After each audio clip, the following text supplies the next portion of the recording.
श्री शिवाय नमस्तुभ्यम। हर हर महादेव। स्वागत है आपका हमारे चैनल वास्तविक जानकारी पर। दोस्तों, आज का जो ये वीडियो है ना, आप सभी लोगों के लिए बहुत ही ज्यादा खास और विशेष होने वाला है। आप सभी को पता है, कल है प्रदोष का दिन और कल के दिन रात्रि से शुरू हो रही है शिवरात्रि का दिन भी। अगर आपकी महादेव जी नहीं सुन रहे हैं, उपाय कर कर के थक चुके हैं, आपके दिल की बात, आपकी इच्छा पूरी नहीं हो रही है, तो जितनी भी माताएं बहनें मेरे इस वीडियो को सुन रही हैं, देख रही हैं ना, कल के दिन इस वाले उपाय को जरूर कीजिएगा। शिवलिंग पर आपको जल्द ही समर्पित नहीं करना है और आप जिस कामना से करोगे आपको दोगुने फल की प्राप्ति होगी।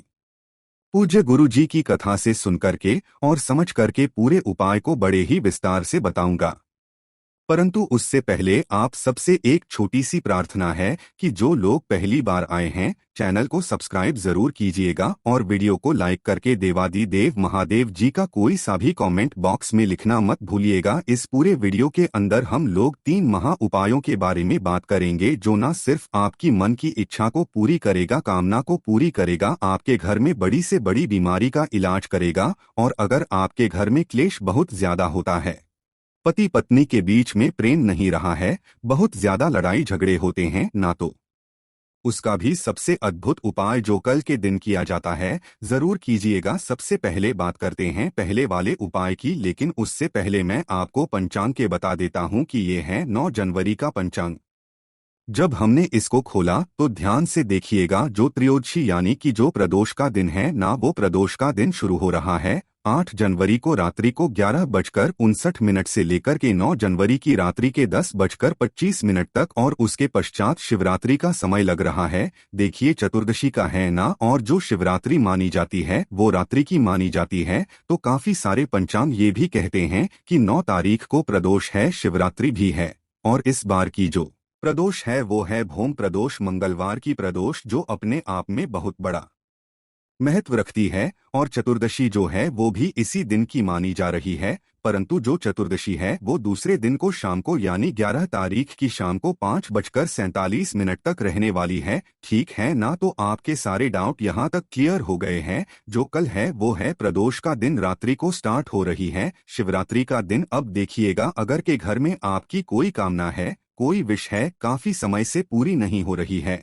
उपाय कर कर के थक चुके हो, तो शिवलिंग पर जल नहीं चढ़ाने वाला उपाय आपको जरूर करना है कल के दिन। देखिए कैसे करना होगा, क्या क्या चीजें आपको चाहिए होगी। आपकी जो भी कामना होगी पूरी जरूर होगी। पूज्य गुरु जी ने कहा है कि इसका प्रमाण गीता में, शिव महापुराण में, ब्रह्मा वैवर्त पुराण में और साथ ही साथ लिंग पुराण में देखने के लिए मिलता है। आपको दोगुने फल की प्राप्ति होती है।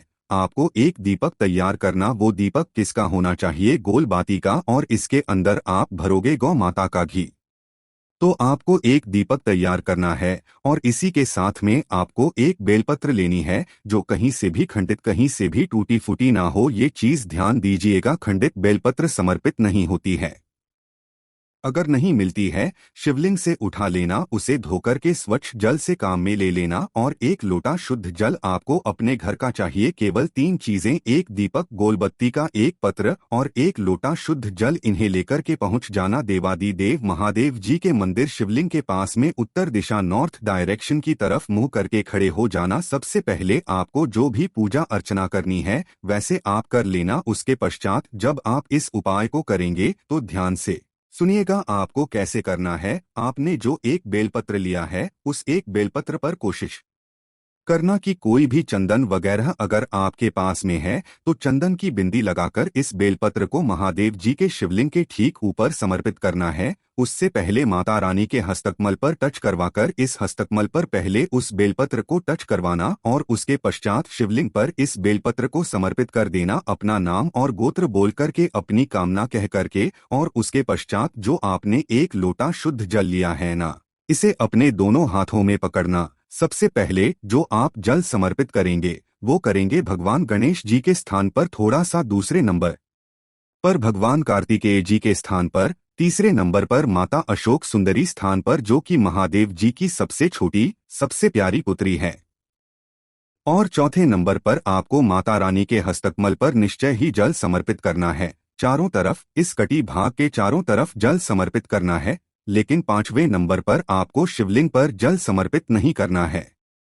उस लोटे में जो भी जल बचा है ना, थोड़ा सा उसको लेकर के और साथ ही साथ जो आपने एक दीपक लिया है, इन दोनों को लेकर के आपके आसपास जो भी महादेव जी के मंदिर के पास में बेलपत्र पेड़ हो, ये किसी गमले में लगा हुआ हो, वहां पर जाना, उत्तर दिशा की तरफ मुंह करके सबसे पहले एक दीपक यहाँ पर प्रज्वलित कर देना, यहाँ पर इस तरीके से, और इसके नीचे कुछ ना कुछ आसन जरूर लगा देना, और जो बाकी का जल है ना, वो बेलपत्र पेड़ के नीचे ओम नमः शिवाय, श्री शिवाय नमस्ते स्मरण करते हुए समर्पित करना और अपनी कामना कह करके घर चले जाना। पूज्य गुरुजी ने इसका क्रम बताया है कि जब आप महादेव जी पर जल समर्पित न करके बेलपत्र पेड़ के नीचे समर्पित करते हैं ना, तो इसके उदाहरण के तौर पर गुरुदेव ने बताया था कि महादेव जी ने ये प्रार्थना करी थी माता पार्वती जी से कि जो भी आपके हस्तकमल पर जल चढ़ाकर के बेलपत्र पर जल चढ़ाएगा, जिसकी कामना मैंने पूरी नहीं करी उस व्यक्ति के में, यानी कि जब भी आपके दिल में ये आ जाएगा महादेव नहीं सुन रहे हैं, उपाय कर करके थक चुके होना, तब जाकर के प्रदोष के दिन या शिवरात्रि के दिन इस वाले उपाय को जरूर कीजिएगा। ठीक है ना। इस तरीके से जल समर्पित जो भी करेगा उसे आप दोगुने फल की प्राप्ति, और ऐसा कहा गया था, गीता में भी इसका प्रमाण मिलता है, शिव महापुराण में मिलता है, ब्रह्मवैवर्त पुराण में मिलता है, लिंग पुराण में मिलता है। तो पूज्य गुरुजी का ये वाला उपाय बहुत ही ज्यादा खास और विशेष से जरूर कीजिएगा। अब बात कर लेते हैं दूसरे वाले उपाय की। ये बहुत अद्भुत उपाय है कि अगर आपके परिवार में कोई भी व्यक्ति है जो कि बहुत ज्यादा बीमार रहता है, डॉक्टर ने भी मना कर दिया है, डायलिसिस है ना, डॉक्टर ने भी मना कर दिया है कि कुछ नहीं हो सकता है, इनकी बीमारी सही नहीं हो सकती है, तो बड़ी से बड़ी बीमारी, बड़े से बड़े रोग कल भोम प्रदोष के दिन इस वाले उपाय को करने से खत्म हो जाती है। या तो इस उपाय को आप किसी भी प्रदोष के दिन कर लीजिए या शिवरात्रि के दिन कर लीजिए, कल तो दोनों ही तिथियों का उदया है, तो आप कल के दिन इस उपाय को जरूर कीजिएगा। देखिए, इसके लिए आपको चाहिए होंगे 7 धतूरे हैं ना, आपको धतूरे किसी दुकान पर नहीं मिलेंगे, आपको ईजिली जो मंदिर वगैरह होते हैं महादेव जी के मंदिर, उनके पास में जो भी फूलों वगैरह की दुकान है ना, उनके पास में ईजिली मिल। ठीक 7 धतूरे आपको लेने हैं और थोड़ी सी लेनी होगी आपको मूलिया कलावा, जो भी आपको मिल जाए मूलिया कलावा, ठीक, ये आपको लेना है, और 1 लोटा शुद्ध जल अपने घर का लेना है। ठीक है, इन्हें लेकर के पहुंच जाना देवाधिदेव महादेव जी के मंदिर शिवलिंग के पास में। कब जाओगे? प्रदोष काल में आपको जाना है, शाम के समय पर, ये चीज ध्यान रखना। ठीक है, ये काम कर लोगे, उसके पश्चात उत्तर दिशा की तरफ मुंह करके आपको खड़े हो जाना है।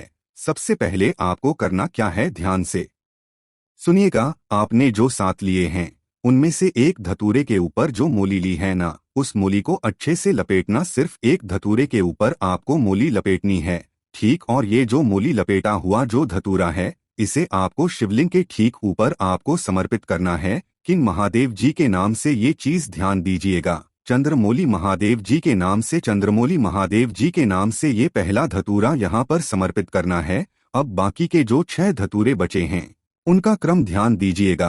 पहला गणेश जी के स्थान पर, इनके आपको मौली नहीं लपेटनी है। दूसरा कार्तिकेय जी के स्थान पर, तीसरा माता अशोक सुंदरी के स्थान पर, चौथा माता रानी के हस्तकमल पर, 5वां जो आपको समर्पित करना है वो करना है जलाधारी के ठीक नीचे, यहाँ पर, ठीक, ये वाला हो गया 5वां। और जो 6ठा बचा है ना, शिवलिंग के ऊपर जो नाग कन्या रहती हैं या फिर जो कलश होता है जिसमें महादेव जी की 5 पुत्रियां हैं, जया, विशारा, शामरीबारी, धोत्रियन देव, वहां पर आपको ये 6ठा समर्पित करना है। और 7वां जो है वो तो आपने शिवलिंग पर समर्पित कर ही दिया है, और उसके पश्चात 1 लोटा शुद्ध जल आपको समर्पित करना होगा। किन के नाम से? जो भी व्यक्ति जो बीमार है ना, जिसके लिए आप इस उपाय को कर रहे हो, उसका नाम बोलना, गोत्र बोलना, तिथि बोलना, जिस तिथि को आप कर रहे हो, त्रयोदशी को या चतुर्दशी को है ना, तिथि बोलना, कामना करके किन महादेव जी के नाम से, या तो अब धुतेश्वर महादेव के नाम से, फिर चंपेश्वर महादेव के नाम से है ना। देखिए, जब आप महादेव जी पर मौली वाला धतूरा समर्पित करेंगे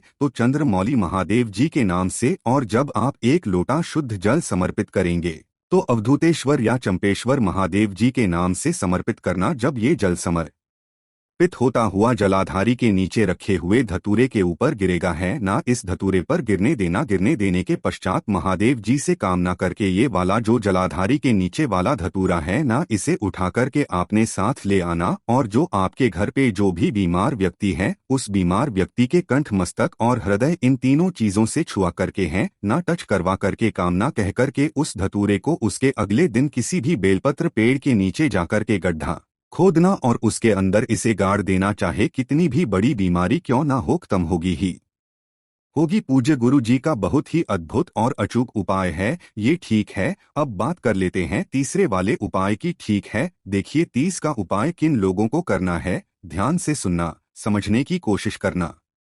जिन पति पत्नियों के बीच में लड़ाई झगड़े बहुत ज्यादा होते हैं, परिवार में क्लेश बहुत ज्यादा रहता है, दोनों के बीच में प्रेम खत्म हो गया है ना, तो इस वाले उपाय को कीजिएगा, आपके जीवन के सारे प्रेम खत्म हो जाएंगे।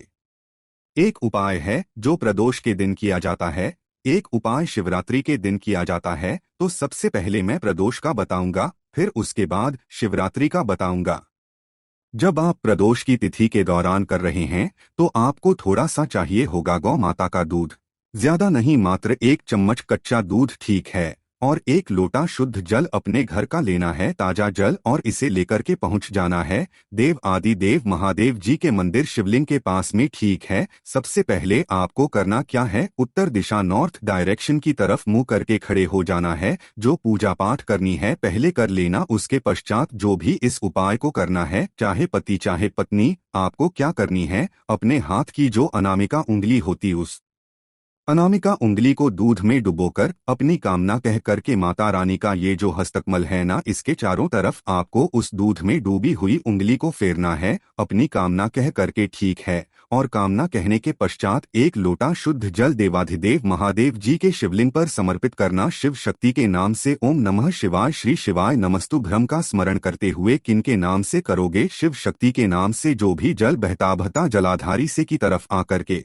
गिरेगा उसे आपको क्या करना है, उसी कलश में जल को लेना है और दोनों पति पत्नी को इसका आचमन करना है। जो भी प्रदोष पड़े उस दिन आप इस वाले उपाय को कीजिएगा। और शिवरात्रि के दिन किया जाने वाला उपाय क्या होता है, पति पत्नी के बीच में अगर बहुत ज्यादा लड़ाई झगड़े होते हैं, तलाक तक बात पहुंच चुकी है ना, तो उन्हें क्या करना है, कनेर के फूल की माला आपको बनानी है, लंबी माला, ठीक है, और ऊपर की तरफ महादेव जी के शिवलिंग पर आपको ऐसे समर्पित करनी है कि जैसे कि ये ऊपर की तरफ मटकी होती है ना, जहाँ पर 5 कन्याएं होती हैं महादेव जी की जयंती, आपको यहाँ से उस माला को ऐसे करके समर्पित करना है कि वो नीचे की तरफ यहाँ पर आकर के टच हो है ना। अपना नाम और गोत्र बोल करके कामना कह करके चाहे पति चाहे पत्नी इस वाले उपाय को कर लेती है ना। अगर अदालत में वो केस की आखिरी सुनवाई है, तलाक होने ही वाला है ना, तो वो भी रुक जाएगा, सारे लड़ाई झगड़े क्लेश खत्म हो जाते हैं, दोनों के बीच में प्रेम संबंध बनने लगते हैं। पूज्य गुरु जी के ये सभी बहुत ही ज्यादा खास और विशेष है, जरूर कीजिएगा। वीडियो अगर पसंद आए तो लाइक जरूर करना, साथ ही साथ चैनल को सब्सक्राइब जरूर कीजिएगा। श्री शिवाय नमस्तुभ्यं, हर हर महादेव।